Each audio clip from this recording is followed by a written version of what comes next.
கோவையில் 2 சிறுமிகளிடம் பாலியல் அத்துமீறலில் ஈடுபட்டதாக பிரபல கிறிஸ்தவ மதபோதகர் ஜான் ஜபராஜ் அண்மையில் போக்சோ சட்டப்பிரிவின் கீழ் கைது செய்யப்பட்டார். இந்நிலையில் ஜான் ஜபராஜ் மீது காவல்துறையினர் திட்டமிட்டு பொய் வழக்கு பதிவு செய்து கைது நடவடிக்கை மேற்கொண்டதாகவும், இந்த கைது நடவடிக்கையை கண்டித்து வருகின்ற 25ஆம் தேதி கோவையில் 1000க்கும் மேற்பட்டோரை திரட்டி கண்டன ஆர்ப்பாட்டம் நடத்தப்படும் எனவும் ஜோஷ்வா ஜெபஸ்டின் தெரிவித்துள்ளார். ஆர்ப்பாட்டம் தொடர்பாக கோவை பந்தயசாலை காவல் நிலையத்தில் முன் அனுமதி கேட்டு மனு அளித்த அவர் பின்னர் செய்தியாளர்களை சந்தித்தார். அதன் அடிப்படையில் இந்த வழக்கை அரசு பரிசீலனை செய்ய வேண்டும். அந்த வழக்கிலே உண்மையான தன்மை என்பதை காவல்துறை அதை வெளிப்படையாக கூற வேண்டும் என்று வலியுறுத்தி, இதே போன்ற தாக்குதல்கள் தொடர்ந்து சிறுபான்மை கிறிஸ்துவருடைய தேவாலயங்கள் தாக்கப்படுவது, கிறிஸ்தவ பாதிரியார்களை துன்புறுத்துவது, தேவாலயங்கள் நடத்த விடாமல் அவர்களை சித்திரவதைப்படுத்தி கொண்ட சம்பவங்கள் தொடர்ந்து நடந்து கொண்டிருக்கிறது.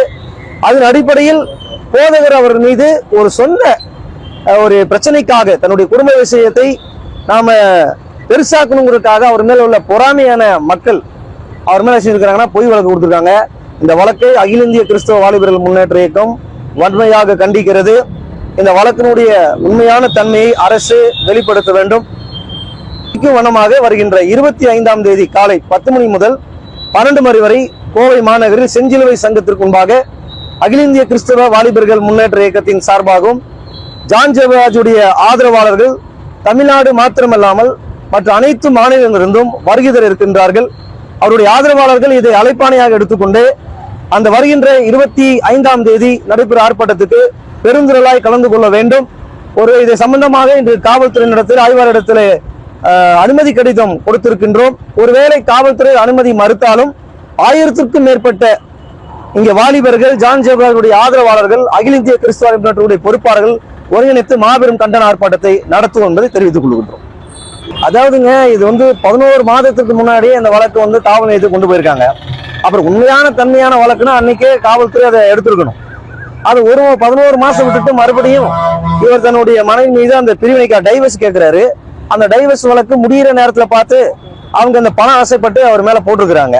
இல்ல உண்மையான தன்மை இருந்தா காவல்துறை 13 மாசம் முடி போட்டிருக்கலாம்ல. எல்லா பாலியல் வழக்குகளும் உடனடியாக தேய்க்கிறாங்க, அறிக்கை வெளியிடுறாங்க. இது வரைக்கும் மாத்தி மாத்தி சொல்றாங்களே தவிர உண்மையான அறிக்கை இல்லை.